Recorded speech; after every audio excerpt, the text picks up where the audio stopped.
I think we all could use a little bit of time to slow on down. Let's talk about doing some long exposures on the Canon R5. Let's throw in a 16-stop ND filter just for fun.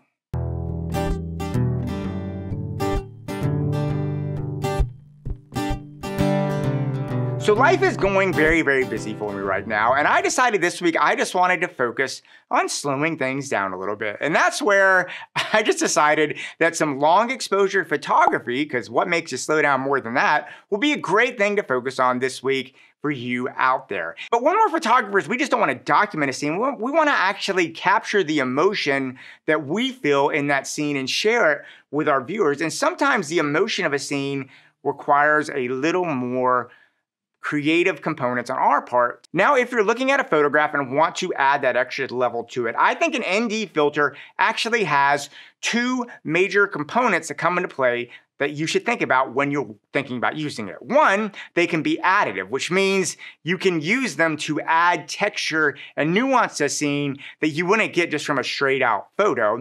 And the second one is they can be subtractive. You can actually use them to remove distracting elements from a certain scene. And we'll look at these coming up in the video. And I think what's great about this is this allows you to differentiate your shots from sort of normal run-of-the-mill photos that you might get. And just to show you a quick example, this is a photo from my backyard, and as you can see, it's just a boring photo. But when I put this ND filter in there, look at this. All of a sudden, it becomes a little more painterly, a little more emotive. I've brought out something in the clouds there with the 6-minute exposure that really helps make it a little less run-of-the-mill, a little more emotive. And for me, that is just really, really fun. Now, if you are thinking about getting in the ND filter system for your camera, there actually are two types of systems. There's actually filters you can put on the front of your lens that have a drop-in plate, and those are great because usually the plates are really, really nice, and you can basically stack plates and get different effects. And there are screw-in types. Now, this today, what I'm using is a Formatt Hitech Firecrest ND 4.8 filter. It's 16 stops of light. And this is a screw-in filter. You screw it in just like a normal filter on the front of your camera. And while these things may be a little more of a pain because you have to get different ones for different sizes, I actually really love using this type of filter because, as you can see, I can slap that in. It takes up that much space in my bag.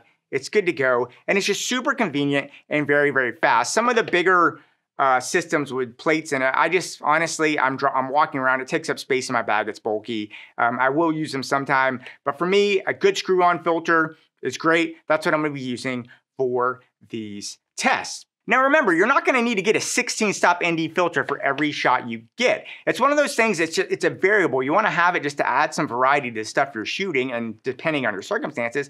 So in my opinion, I'd rather have this in my bag all the time and use it when I need it than have some big bulky thing that I might not have when I specifically want a shot. But let's go outside, take a look at this in the field. Let's talk about how to get these shots and what you need to look for if you wanna do some 16-stop long exposure photography. Okay, so here I am. I've got my Canon R5 set up for a landscape shot, and you know, I'm gonna be completely honest with you guys. I was actually doing this explanation. I did it out in the park when I went to get some shots out in the park, and just had a disastrous experience filming out there. So I think what I'm gonna do is use my yard just to show you all the details you need to know about some long exposure photo tips for the Canon R5 for landscape stuff in architectural photography. So let's go ahead and look at it. Let's talk about the first things when you're composing for a landscape shot, especially for long exposure with something like a 16-stop ND filter. The first thing you need to know is you need to get your composition set up in normal photo mode. Get your shot, figure it out, and you always need to make sure you have two elements when you're doing a shot like this. A static element and a moving element. And really, especially when you're doing these long exposure type shots, it is so important to have the juxtaposition of both those elements. That is what adds interest and flavor to your shot. If you don't have anything moving in your shot to get that long motion blur, then it's kind of pointless to do this, except in one other instance, which we'll talk about in a little bit. So look for what you can get. Now, I did go to a park later and I got the water in the river and the clouds. In this situation, the movement I'm looking for is in the clouds. So I wanna make sure that my exposure does get the cloud movement. That's really, really important. Make sure that's the first thing you figure out before you sit down to get your composition. Now, once you've got your composition figured out, set it up. And the second most critical thing you need to do is get your focus. And more importantly, once you get that focus, you need to switch autofocus off. If you try and do a long exposure with autofocus, you will absolutely decimate yourself. Do not try and have your camera do an 8-minute exposure on a solid black, ND filter. It's just not going to work out for you. So get your autofocus now as you go and walk on there. Now, if you look here on my Canon R5, one thing that I've done is I like to do when I'm doing landscape photography, especially if you're on wider angles, I tend to like to manually focus that. And I've actually got a button program right here on the front of my camera. And if I hit that, you can see it allows me to punch in, and then I can just dial in the details real quick and punch right out and go. I love having that button set up there for fast punch in. It's a quick button. I use it all the time when I'm doing landscape photography because it's not like people, people, the autofocus on this can lock on the eyes really good. I find with landscape photography, I tend to want to get my own very specific point of view, and that's why I like to have that button on there.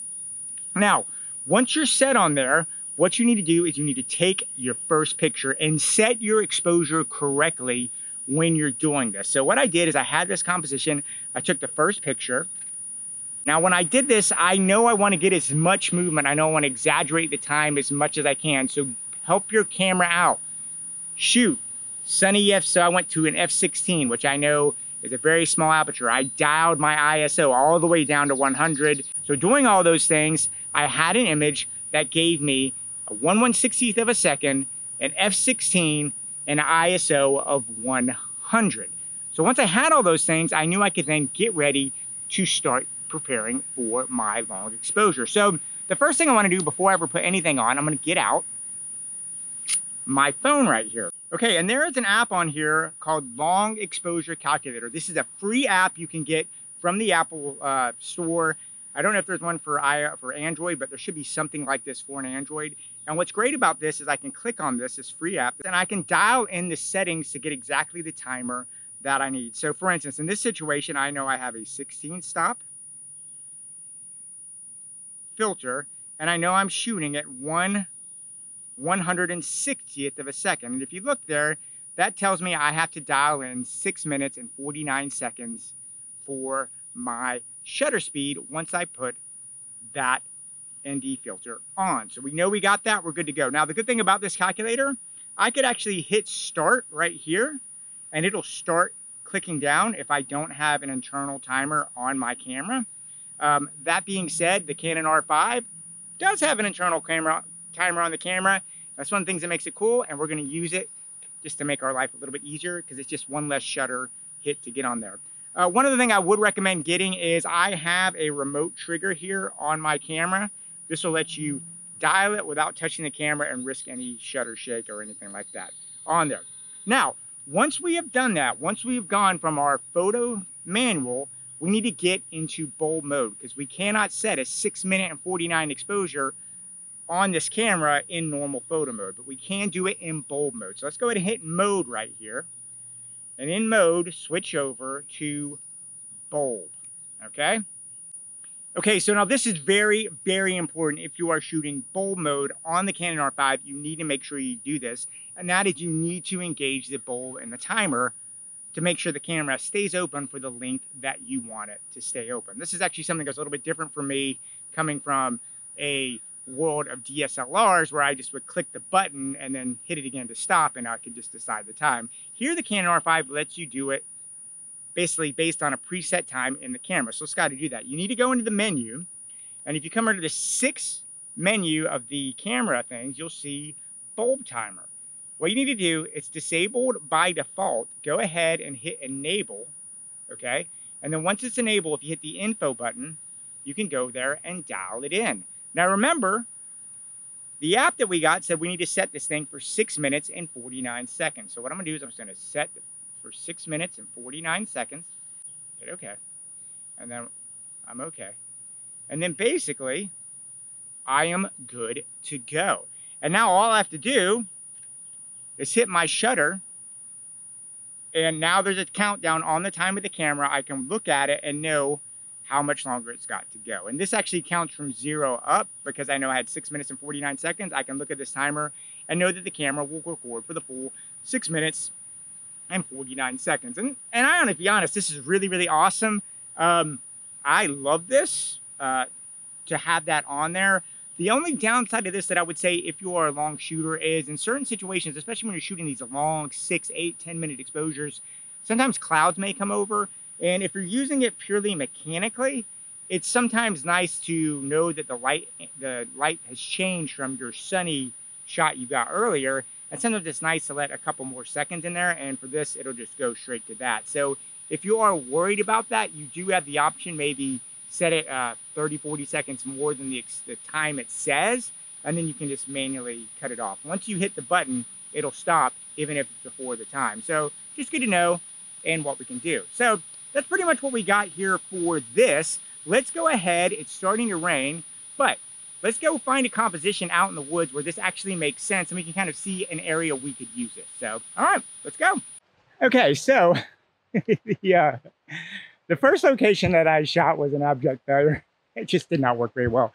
The sun was coming in and out, and I just don't think I got a really good, it was an ugly composition anyway, but I just don't feel like I really got a good showcase of what this thing can do. So now I'm walking through the woods again, trying to find another composition that will let me get that combination of still and motion to let us make sense of what we should be doing with this ND16 filter anyway. So just kind of walking along, and then as a side note, as I walk into spider webs, this is nice. I'll be honest. I've worked so much, trip over rocks, but to get out away from the computer and just enjoy my time with my cameras is something that I think all of us who are commercial filmmakers out there, we forget to do sometimes. So, you know, me having a chance, even if this day is a complete failure, I still got to have this incredible, beautiful walk in the woods on this beautiful summer day down here in Georgia and just really enjoy our life that we are as filmmakers. I think that's important too. We get so caught up in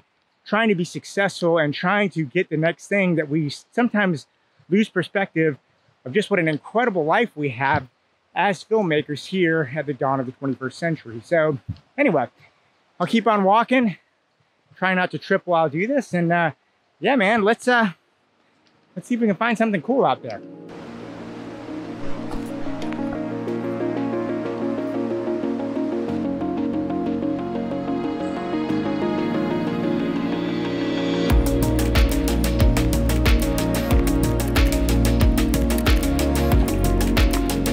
Okay, so I found another area over here that I think is somewhat interesting, a little better composition than the last time. But once again, cloudy day, it's partly cloudy coming in and out. This is the danger when you're doing a 6 minute and 49 second exposure. It's just the clouds are coming in and out. I'm getting a radically different look and vibe from the sample shot that I did with the non-ND exposure. I'm really hoping that in the next couple minutes I can get some clear sunlight. I'm really liking the way the sun looks on here, but right now this is part of the game, right? You basically shoot, pray you come out okay, but there's no guarantee. So right now we're sitting here, we're by the water's edge, and we're just waiting to see what comes out, and I'm not even sure what it is or what will come out, but I guess we'll find out. Okay, so here's a shot I got out there in the woods. It's not the greatest picture in the world, but what it does is it shows you the elements that I wanted to incorporate as the additive parts of a long exposure photo. Now what you can see here is I have these still images right here, which is the tree trunk. I have some rocks here in the foreground and some rocks in the river. That's going to be my still part. And then for my movement, I have this water running and I have the clouds moving, and they're actually moving in opposite directions. I thought it would be pretty interesting. Now you can see it's a pretty mundane shot. There's not much to it. But when I add this onto a 6 minute exposure, you can see that it just adds a level of it's separation from what will be an otherwise mundane shot. It's still not the greatest shot in the world, and even in this shot you can see I lost sun for some of it, so I kind of don't have quite as much interesting light here on this limb. But look at the difference in the water and in the sky. It just adds that painterly effect to your photos that I think takes what is a very mundane run-of-the-mill photo and now at least makes it a little more interesting and a little more stopping. And this is really where you're gonna find interest. And if you look down here even in the rocks here, you can just see how that different is. It just separates us and creates that component.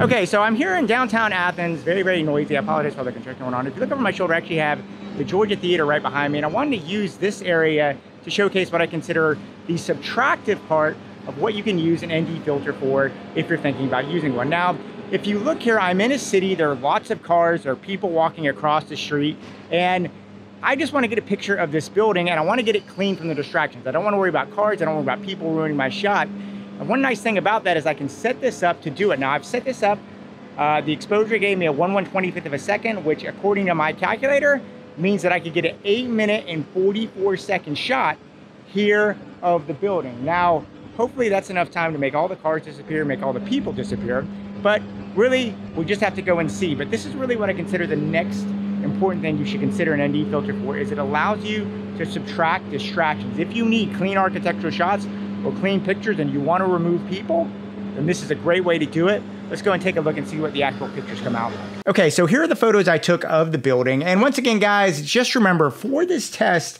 I shot at the worst time of day possible. I wanted terrible lighting conditions, and just so I could get long exposures, I literally shot this at 1 o'clock in the afternoon. But this kind of shows you what I'm talking about with the architectural photography. If you look here, if I scroll through the pictures, you can just see these shots are very crowded with people and cars. It's just a mess. It's hard to get a really good shot. I don't want all this imagery in the way of my picture. So you can look at this picture that I took out there, and look what happens once I slip on the subtractive qualities of the ND filter. And boom, right away, I completely clean up the street. All the people walking, because I shot for so long, have completely disappeared. And another thing that's really cool about this is not only did I remove the distracting people on the street and the cars going by, but check this out. I still had the additive quality. Look up here at the clouds. And this is an old school photo trick if any of you are interested in architectural photography. By adding that motion blur of a 6-minute exposure, which is what I ended up doing, is I added a ton of energy to this static building. And you know, you can't make a building move, but if you have a long exposure like this, you can actually make it look so much more dynamic and energetic. And I feel like, you know, having these clouds here really just adds so much more energy than what was here before, which is a very static, boring cloud front. Whereas here I get this nice, more beautiful kind of dynamic motion. Okay, so there you go. I just love having this tool in my kit. It's one of those things that, like I said, you don't use it all the time, but for me, it just adds some variety and it helps re-inspire your shooting. If you are looking for a little inspiration in your shooting and doing standard run-of-the-mill shots, maybe you should consider adding something on there. And I just think, like I said, it's one of those tools, if you're a photographer, you just want to know it exists because there are times you want it and it's going to really, I think, help what you need to do. So anyway, guys, let me know if that was helpful. Please leave me any comments. I'd love to hear what you have to say about this. Yeah, go out there, keep on shooting. Yeah, and I'll talk to you soon.